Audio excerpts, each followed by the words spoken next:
So in my hands today is a Xiaomi Mi 5, which I've owned this phone for probably about 6 months now. Originally purchased second hand, but that's a minor detail. Um, this requires a new battery.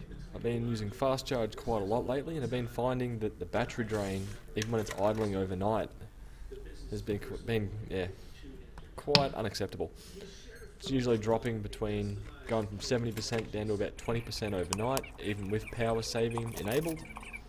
So I've got my hands on a new battery, or at least one that's considerably newer in age, and I'll go from there. As you can see, that last little bit of footage was in fast forward, but I discovered here that opening it from the bottom near the charger port with a suction cup seems to be the most efficient way to actually get this open. As you can see, I'm in. From there, everything's Phillips head screws, and then just some careful prying underneath the battery, which, as you'll soon see, I'll open up to the battery, and I was prying on the left-hand side of it to get into it, which that seemed to work the best.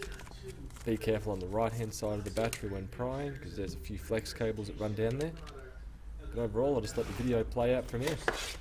Catch you later.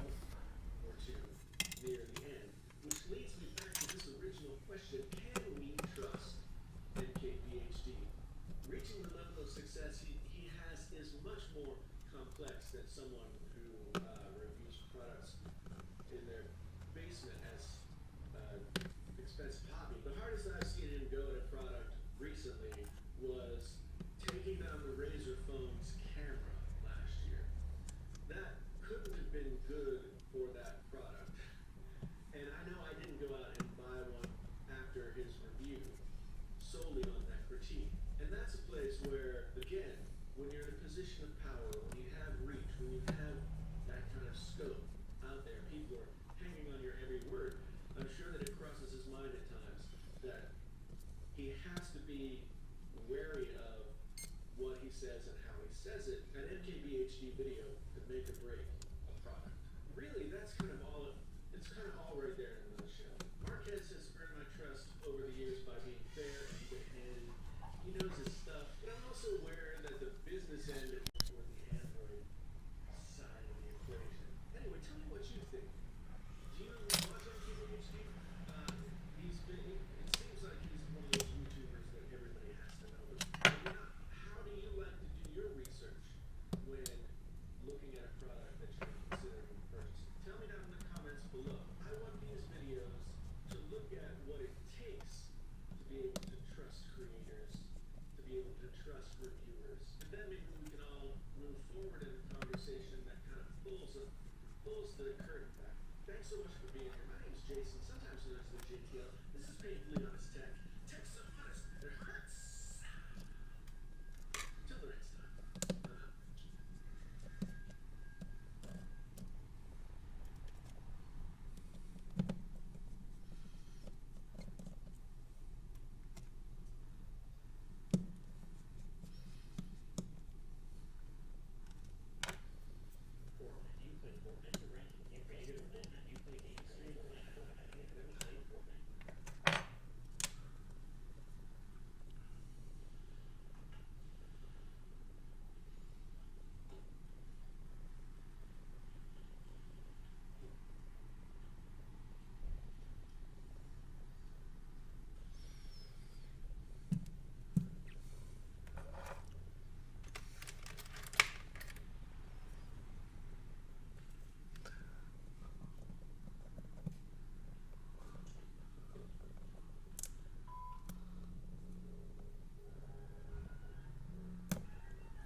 Montreal.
description of the camera. We have this new P20 Pro, and the review of this is coming soon, with 3 cameras on the back.